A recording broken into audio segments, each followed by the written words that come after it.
साथियों, वीडियो शुरू करने से पहले एक महत्वपूर्ण जानकारी देना चाहूंगा और वो महत्वपूर्ण जानकारी ये है कि यदि किन्हीं विषम परिस्थिति और आर्थिक हालातों के चलते आपका लोन डिफॉल्ट हो चुका है, 3 महीने से ज्यादा का वक्त गुजर चुका है,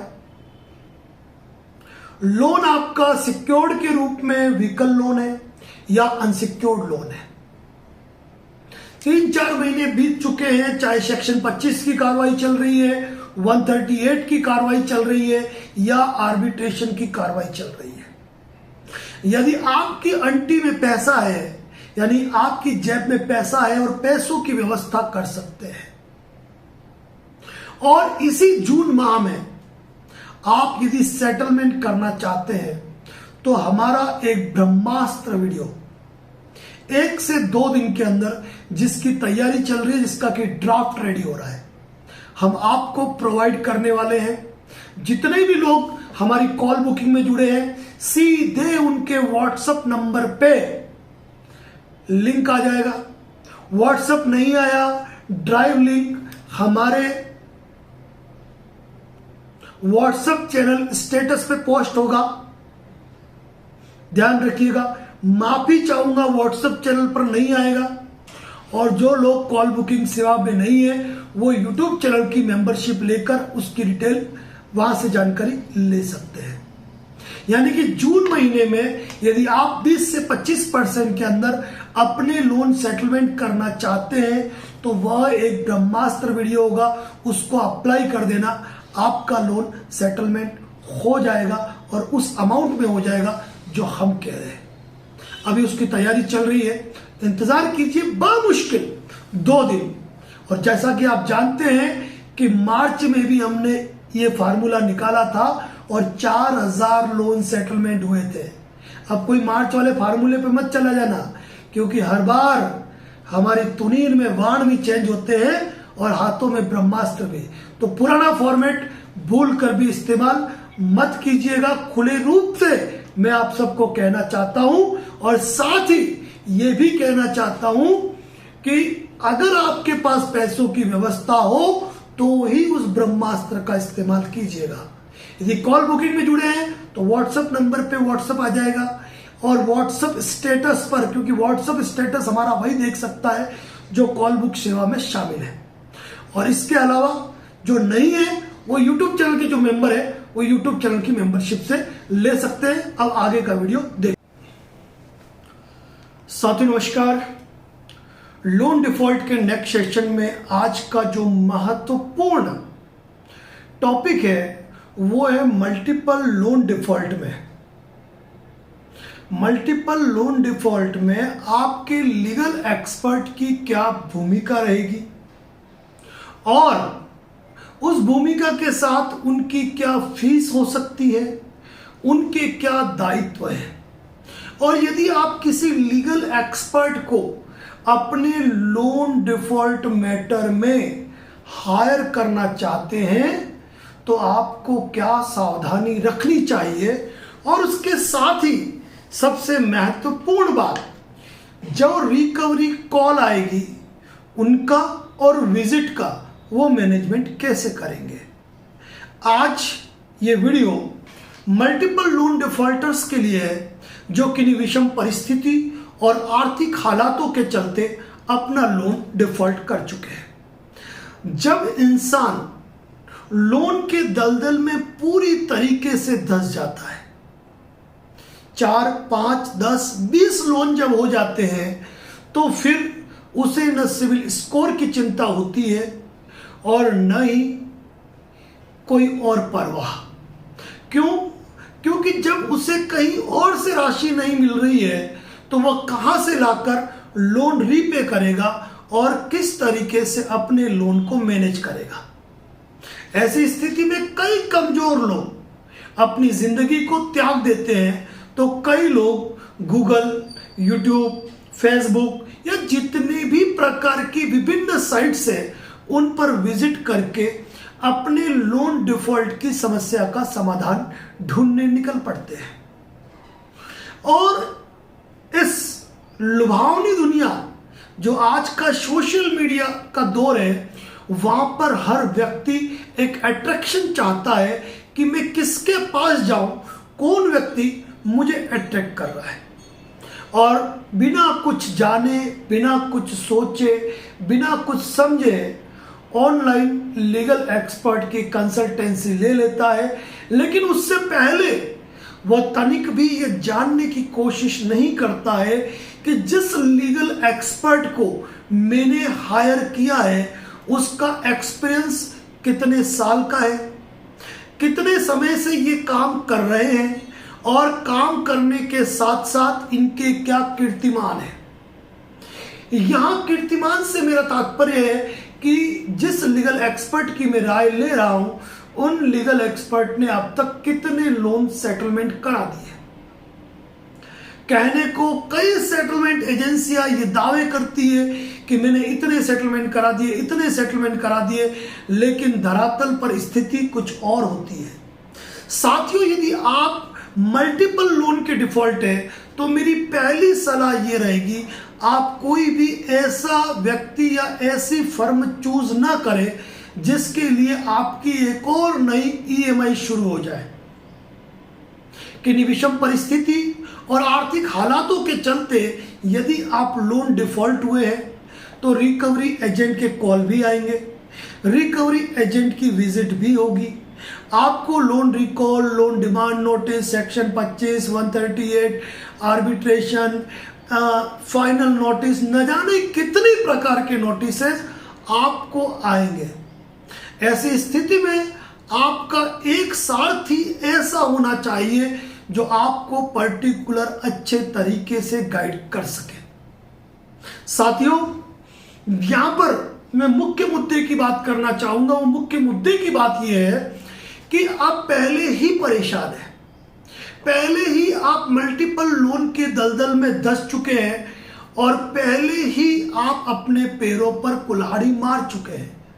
और जैसा कि कहा जाता है कि दूध को जला छाछ को भी फूंक फूंक कर पीता है, और यही कारण है कि जब आप किसी लीगल एक्सपर्ट को चुने तो आप उनसे सारी बातें पहले ही कर लीजिए। आज मैं आपको बताने वाला हूं कि यदि आप मल्टीपल लोन के शिकार हो चुके हैं तो आपको अपने लीगल एक्सपर्ट से क्या बात करनी है। यदि आप ऑफलाइन किसी एडवोकेट को हायर कर रहे हैं अपने एरिया में, यदि ऑनलाइन किसी एडवोकेट को हायर कर रहे हैं, किसी एडवोकेट के पास ना जाकर किसी सेटलमेंट एजेंसी के पास जा रहे हैं, यूट्यूब पे किसी की वीडियो देखकर आप उनसे कंसल्टेंसी लेना चाह रहे हैं, तो आपका पहला सवाल क्या होना चाहिए और क्या क्या पूछना चाहिए, आज उन टॉपिक पर चर्चा कर रहा हूं। सबसे पहला सवाल ये होना चाहिए कि मैं मल्टीपल लोन डिफॉल्ट के चक्कर में फंसा हूं। अब हो सकता है कि मुझे हर दूसरे दिन या तीसरे दिन मुझे फोन करना पड़ेगा, तो मैं किस वक्त फोन कर सकता हूं और क्या गारंटी है कि आपके इंस्टीट्यूट द्वारा, आपके फर्म द्वारा, या आप जिस व्यक्ति को हायर कर रहे हैं उस व्यक्ति द्वारा मेरे फोन उठाए जाएंगे। भाई, एक बात मान सकता हूं मैं कि आप 24 घंटे फोन करें तो वो नहीं उठाए, लेकिन 2 दिन में एक बार बंदा आपका फोन उठाएगा, ये चीज होनी चाहिए। दूसरी बात ये कि मैं जिससे बात करना चाहता हूं मुझे उस व्यक्ति का पर्सनल व्हाट्सएप नंबर और पर्सनल मोबाइल नंबर चाहिए होगा। अगली बात ये कि मेरे टोटल 20 मल्टीपल लोन है। इन 20 मल्टीपल लोन के अंदर 20 multiple prior notice, loan recovery agent notice, intimation letter, intimation letter के बाद सेक्शन 25 का जवाब, सेक्शन 138 का जवाब, और आर्बिट्रेशन में शुरू से लेकर अंतिम आर्बिट्रेशन प्रक्रिया तक, और यहां तक कि अवार्ड पास हो जाए तब भी हर मैटर में मुझे जवाब चाहिएगा। साथियों, मैं खुला बता देता हूं कि एक व्यक्ति का यदि एक लोन है तो उस एक लोन के मैटर में आपको मान के चलना है कि 7 से 8 बार नोटिसबाजी होगी।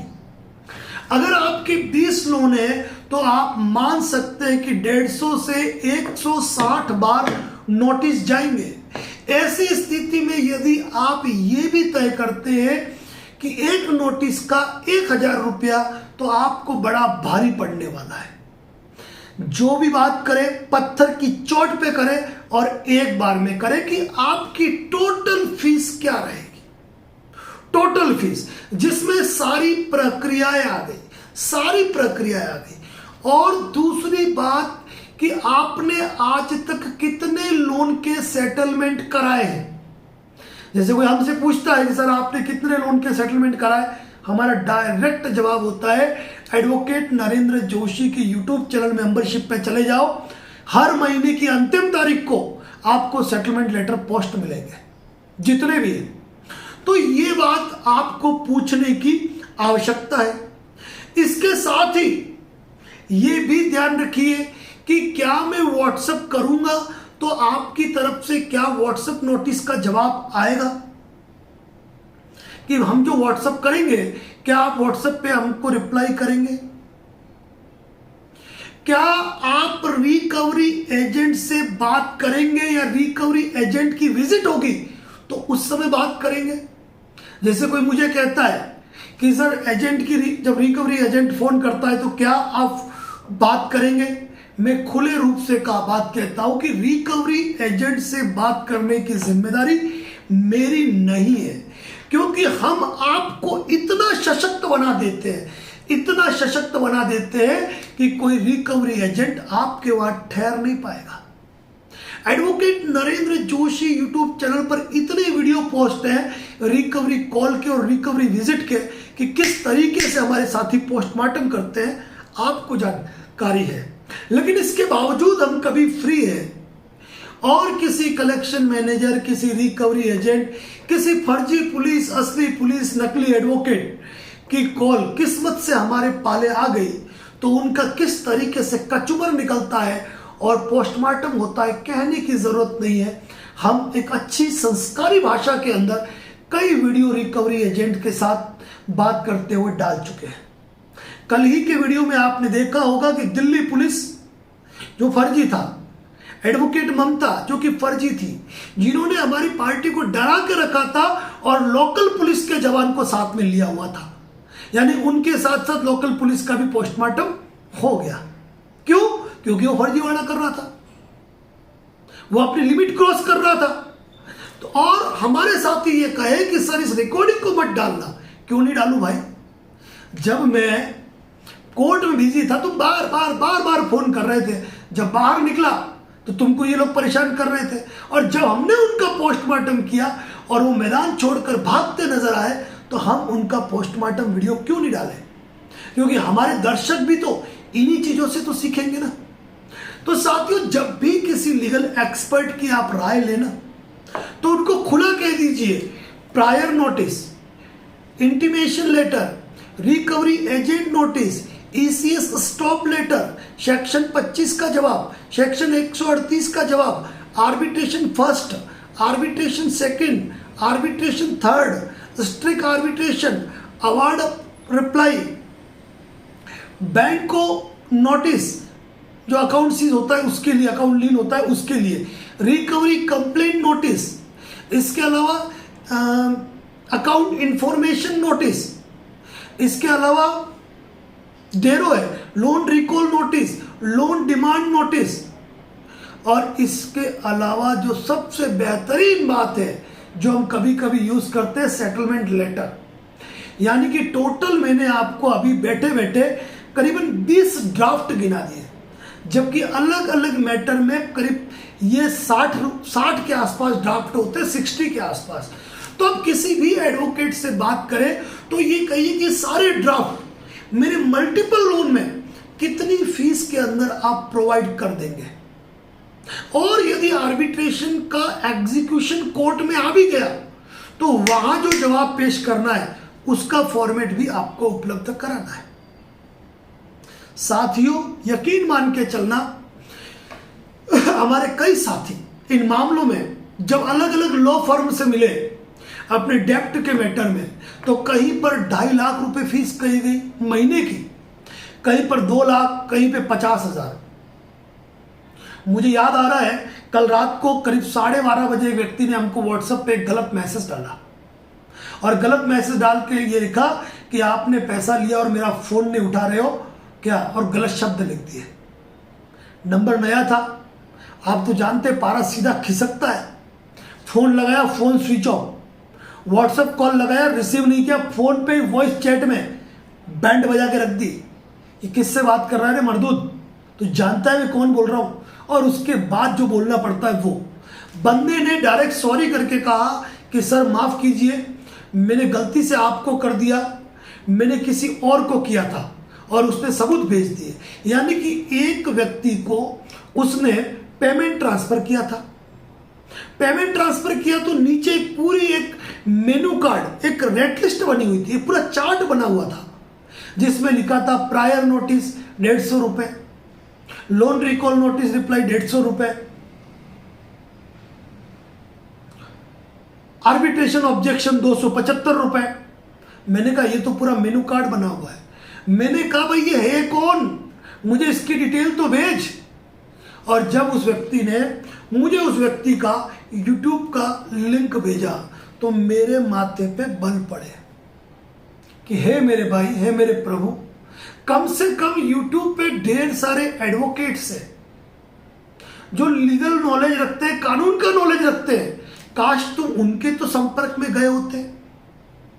मैं खुला कहता हूं कि जो भी साथी है जाना चाहे तो किसी लीगल एक्सपर्ट के साथ मूव करें। यूं नहीं कि किसी YouTube चैनल के व्यू ज्यादा में उसके साथ चला जाओ। आप जो भी वीडियो होता है उसके कमेंट बॉक्स में जाइए, फेसबुक, यूट्यूब, इंस्टा, जहां पर भी उनके कमेंट्स में पब्लिक के राय देखिए। उनके एक वीडियो नहीं 10-20 वीडियो देखिए और पब्लिक उस व्यक्ति के बारे में क्या कहना चाहती है। आप उस व्यक्ति को गूगल मैप पे सर्च करें, आप उस व्यक्ति की लोकेशन सर्च करें कि उस व्यक्ति का स्टेटस क्या है, क्या उस व्यक्ति के कितने साल की वकालत है। यूं तो नहीं 1-2 साल में वकील बन के ज्ञान दे रहा है, वो नहीं। तो मैंने यहां पर देखा कि जिस व्यक्ति के साथ वो व्यक्ति मूव ऑन हुआ या जिसको पैसा ट्रांसफर किया या जो व्यक्ति उसका फोन नहीं उठा रहा है, उस व्यक्ति की उम्र, जिसको पैसा ट्रांसफर किया, मेरे हिसाब से 25 साल भी नहीं होगी। मैं पर्टिकुलर उस व्यक्ति का नाम नहीं लूंगा, लेकिन ये कहूंगा कि वो ना तो एडवोकेट है, ना लीगल एक्सपर्ट है, बस खुद लोन के चक्कर में फंसा, खुद संघर्ष कर रहा है और करते करते उस व्यक्ति ने अपना चैनल बना दिया और लोग उसके पास चले गए। तो उसने 4-5 प्रकार के ड्राफ्ट किन्हीं वकील साहब से बनवाए थे, उनको लेकर वो लोगों को ड्राफ्ट बेच रहा है। मैं यहां पे ये कहना चाहता हूं साथियों, जो भी साथी हमसे जुड़े हैं, हम भी कोई ड्राफ्ट तैयार करते हैं ना, हर 2 से 3 महीने में उसको अमेंडमेंट करते हैं, उसमें सुधार करते हैं, उसमें नए कौन से कानूनी अपडेट आए उनको मूव ऑन करते, नए कौन सी नजीरें आई हाई कोर्ट की, सुप्रीम कोर्ट की जो प्रभावी है, कौन सी रूलिंग ओवर रूल हो गई उसको हटाया जाता है। मतलब एक ही काठी सब पर नहीं चढ़ती है, हर घोड़े की पीठ के हिसाब से काठी बनती है और उस काठी को यूज किया जाता है। अगर ऐसा होता कि बुखार आने पर, जी घबराने पर या उल्टी आने पर एक ही दवाई दी जाती तो लोग मेडिकल स्टोर चले जाते, डॉक्टर के पास जाकर उनको कंसल्टेंसी फीस देकर वो अपनी दवाई नहीं लिखवाते। साथियों, लीगल एक्सपर्ट यदि आपका होना चाहिए तो एडवोकेट होना चाहिए, और वो एडवोकेट है उसको आप वेरीफाई कर लीजिए। गूगल पे जाइए, उनका एड्रेस सर्च कीजिए, ई कोर्ट पर जाइए, उस व्यक्ति का नाम सर्च कीजिए और जो व्यक्ति जिस कोर्ट का है उस कोर्ट में उस व्यक्ति के नाम पे कितने मुकदमे हैं उनको सर्च कीजिए। ये होता है पता लगाने का तरीका। दूसरा, आप गूगल मैप लिस्टिंग पे जाइए। जैसे आप मुझे सर्च करना चाहते हैं तो कुछ भी नहीं करना है, गूगल पे जाओ, एडवोकेट नरेंद्र जोशी सर्च करो, क्लिक करो और देखिए पब्लिक ने क्या रिव्यू दिए। पब्लिक यूं ही रिव्यू नहीं देती है जनाब, पब्लिक यूं ही रिव्यू नहीं देती है। पब्लिक अपनी कसौटी पर खरा उतारती है व्यक्ति को। और तमाम साथियों से एक बार निवेदन कर रहा हूं, जो मेरी सेवाओं से सेटिस्फाइड है, गूगल पर एडवोकेट नरेंद्र जोशी सर्च करके अपनी 5 स्टार रेटिंग और हमारे बारे में क्या कहना चाहते हो जरूर लिखें। मैं एक घटना और बता रहा हूं कि हमारे उदयपुर जिले के एक व्यक्ति, क्योंकि छोटा सा जिला है, एक व्यक्ति के पास, लोन डिफॉल्टर के पास एक रिकवरी एजेंट चला गया। तो वो व्यक्ति मुझसे जुड़ा हुआ था, उसने मुझे सीधा फोन किया कि सर रिकवरी एजेंट आया, ऐसा वैसा। मैं फ्री था, मैंने बात कर ली। अब बातचीत के अंदर उस व्यक्ति ने स्वीकार किया कि सर मैंने इनके अकाउंट में पैसा ट्रांसफर किया है, तो मुझे कृपया मेरा पैसा दिला दीजिए। मैंने कहा इलीगल ट्रांजैक्शन किया कैसे? सर मैं आपको जानता हूँ, मैं आपके ऑफिस आ चुका हूँ, मेरे बड़े भाई साहब आपके अच्छे मिलने वाले हैं। मैंने कहा ठीक है, मैं आपके इस बात की लाज रखूंगा और आपकी रिकॉर्डिंग को पोस्ट नहीं करूंगा। सर लेकिन इन्होंने बहुत गलत एक्ट किया है। मेरे को क्या? सर इन्होंने आपसे पहले किसी व्यक्ति को हायर किया था, तो हम कॉल करते थे तो वो व्यक्ति इनका नाम बता के हमसे बात करता था और अभद्र गालियां दिया करता था, और उसने तो मुझे जान से मारने की धमकी दी है। तो सर मैंने इनके खिलाफ रिपोर्ट दी है थाने में। अब दोनों ही पक्ष मिलने वाले, रिकवरी एजेंट भी मेरा अपना मिलने वाला और लोन डिफॉल्टर साथी भी मेरे अपने मिलने वाले। मैंने पूछा रिपोर्ट पे क्या हुआ? सर उन्होंने तो परिवाद में ले लिया, मैंने कोर्ट में 175 के अंतर्गत, BNSS के अंतर्गत FIR दर्ज करने की जो कार्रवाई है वो प्रोसीड कर रखी है। मैंने कहा चलिए, मैं इनकी तरफ से गुजारिश करता हूं कि आप वो विड्रॉल करें, इनके ऊपर FIR नहीं कराए। अरे सर इनको मैं रिकॉर्डिंग भेजूंगा, किस तरीके से इन्होंने मुझे धमकी दी है। उस व्यक्ति ने मुझे रिकॉर्डिंग भेजी। यकीन मानना साथियों कि जिस बदतमीजी और जिस गाली गलौज के साथ जान से मारने की धमकियां दी गई ना,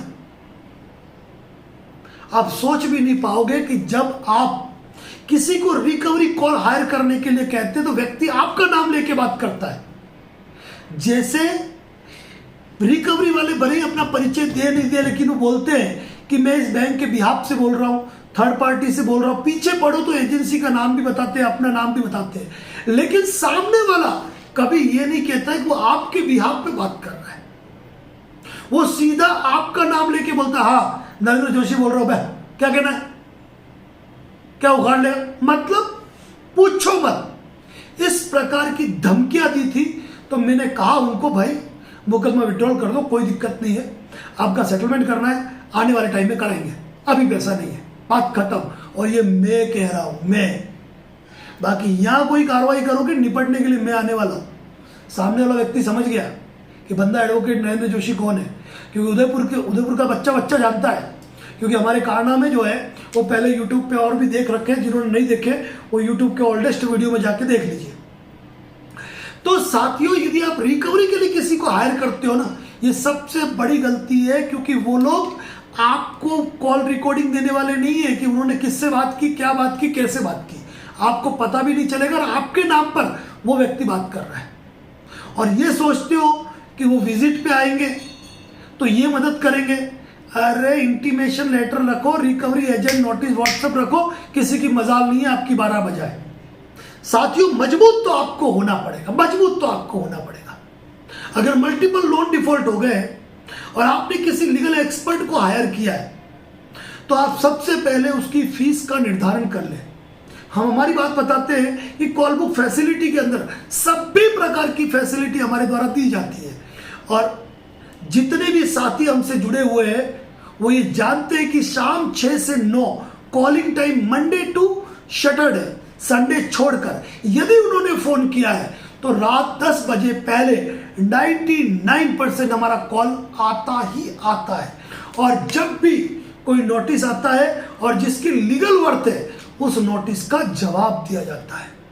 और कभी कोई रिकवरी एजेंट यदि हद से ज्यादा गुजर जाए ना, तो एडवोकेट नरेंद्र जोशी उसका पोस्टमार्टम भी इस तरीके से करना जानता है, पूछो मत। अभी कुछ दिन पहले आपने सुना होगा हमारी फेसबुक पोस्ट पे एक सीनियर एडवोकेट साहब ने कमेंट्स की कि 32 साल की वकालत का अनुभव है, मैं गलत जानकारी दे रहा हूं और ऐसा होता ही नहीं है।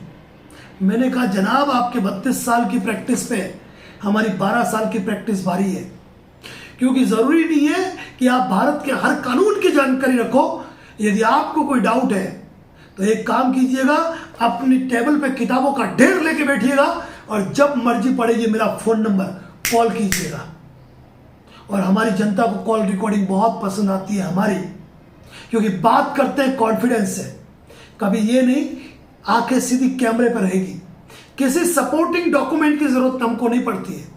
और साथियों एक बहुत बड़ी बात कह रहा हूं, जून महीने के अंदर यदि आपके 3, 4, 5, 6, 8 महीने हो चुके हैं और आप लोन सेटलमेंट करना चाहते हैं तो एक नया वीडियो आपके लिए आने वाला है, चैनल पर बने रहिए उसके लिए। तो साथियों ये ध्यान रखिए, एक ये कि सेटलमेंट कब होगा। आप ये कभी भी सेटलमेंट का ऑफर अपनी तरफ से नहीं देना है, जैसे कि सेटलमेंट एजेंसियां गलती करती है, वो सीधा सेटलमेंट का ऑफर भेज देती है। अरे भाई, सेटलमेंट का ऑफर तुमको भेजने का अधिकार ही नहीं है। आप तो केवल खुद को प्रोटेक्ट करो। बाहुबली मूवी का ध्यान रखो, बल्लाल देव ने, वो कलाकार था ना, क्या नाम था, अंडा वंडा वंडा कौन सी भाषा बोलता था, बल्लाल देव ने उसको मारा। किसको? उस राक्षस को, यानी कि जो भी आतंकी था। लेकिन शिवगामिनी ने राज्य के राजा के रूप में बाहुबली को चुना। क्यों चुना? क्योंकि उन्होंने एक बात कहा कि एक हाथ से उसने शत्रुओं का संहार किया और दूसरी हाथ से अपने सैनिकों का बचाव किया। तो आप भी ये ध्यान रखिए, सेटलमेंट आपका अधिकार नहीं है, लेकिन आपके एक हाथ में आपकी ढाल होनी चाहिए तो दूसरे हाथ में तलवार होनी चाहिए। ये बात ध्यान रखिए। ढाल का मतलब हुआ कि जब भी वो कोई नोटिस दे तो ढाल से आप उसका बचाव करें, और तलवार यानी कि अपने ब्रह्मास्त्र निकालें। हम अक्सर कहते हैं कि आपके तुनीर में उतने वाण नहीं है जितने हमारे हाथों में ब्रह्मास्त्र है। तो जब भी वो कोई आपको नोटिस दे तो आपको अपने तुनीर का तीर नहीं, अपने हाथों का ब्रह्मास्त्र निकालना है। और लगातार यदि आप prior notice, recovery agent notice WhatsApp, intimation letter, section 25 reply, 138 reply, recovery harassment complaint और इसके साथ आर्बिट्रेशन के तमाम नोटिस पे आपत्ति देते रहे, यकीन मान के चलना साथियों, वो दिन दूर नहीं जब आपके लोन का मामूली राशि में सेटलमेंट होगा। वैसे जून माह के अंदर किस तरीके से आप अपने लोन का सेटलमेंट करा सकते हैं, हम आपको जानकारी देने वाले हैं बहुत जल्द, मात्र 1-2 दिन में। बने रहे हमारे चैनल पर कि जून माह में सेटलमेंट कैसे होगा। वैसे मेंबरशिप चैनल पर वीडियो आएगा, लेकिन जो साथी कॉल बुक में जुड़े हैं उनको डायरेक्टली PDF प्रोवाइड उनके व्हाट्सएप पर कर दूंगा। साथियों, इसी प्रकार के update advocate Narendra Joshi YouTube channel, social media platform और पर आते हैं। यदि आपका कोई सवाल है, मन में कोई संदेह है, बात करना चाहते हैं, तो डिस्प्ले पे जो नंबर दे रखा है उस पे आप कॉल बुक करवा के हमसे बात कर सकते हैं। इसी के साथ अपनी बात को यही समाप्त करता हूं। जय हिंद, जय भारत, जय मेवाड़।